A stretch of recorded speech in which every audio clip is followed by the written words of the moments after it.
70개 세부 과제 중 이제 우수 과제가 이제 판단해 보기에 한 21개 과제로 한 30% 정도 되는 것 같고요.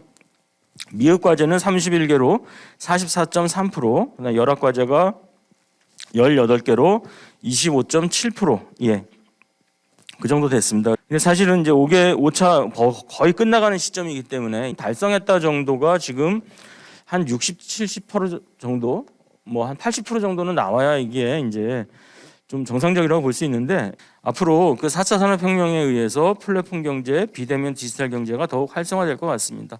그런데 현재 디지털 격차는 상당히 큰 그런 상황이고요. 결과적으로 와이파이 빈곤 환자가 결과적으로 또 사회생활을 못하게 되는 이런 상황이 될 수밖에 없는 것 같습니다. 그렇다고 한다면은 이제 디지털 격차를 어떻게 줄일 것이냐, 이게 이제 우리의 굉장히 중요한 과제가 될 것 같고요. 근데 PCR 검사소 하는데 지금 주로 어디다 만들어 놓고 있냐면 보건소 장애인 주차장 앞에다가 만들어 놨다고요. 아니면 장애인 주차장 위에다가 만들어 놨다고요. 그러면 장애인들은 거기 못 가는 거잖아요.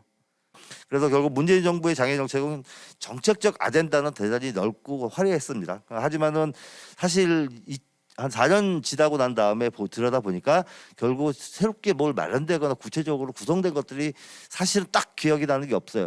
우리 아이가 장애가 있는 것 같아요라고 목소리를 냈을 때 누가 말이 늦어요라고 얘기했을 때 애 때는 다 그런 거야라고 하지 않고 조금 더 적극적으로 시스템적으로 접근했다면 아마 일찍부터 장애인이라 하더라도 이 세상을 살아가는 것이 결코 불편하지 않을 수도 있겠구나라는 생각을 했을 텐데요.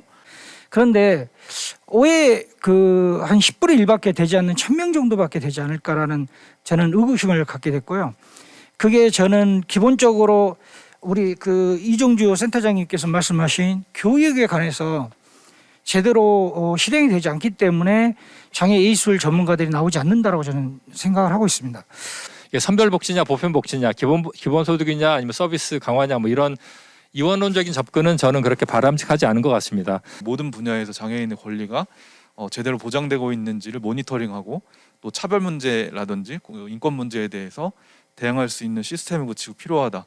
BF 인증제를 좀 더 확대해 갖고 관광지로도 확대해야 되고, 그다음에 BF 인증에서 무형의 인증도 좀 필요한 것 같아요. 예를 들면 뭐 관광 상품이라든지 아니면은 뭐 다른 것들, 교육 프로그램이라든지 이런 것들 무형의 것으로 좀 확대되고요. 그다음에 BF 인증의 지속적인 모니터링 필요하고요. 그다음에 사회 참여의 기본은 접근권이기 때문에 이동을 해야 사회와 연결이 되고, 이 때문에 이동권에 굉장히 중요하고요. 6차 계획이 지금과 같은 단일 부처에서 관계부처 합동이라는 이름으로 이렇게 쭉쭉 모아올 것보다는 한 단계 위 단위로 좀 올라가서 이제 정부가 이제 바뀌지 않겠습니까? 정부가 바뀌는 건 아니겠죠.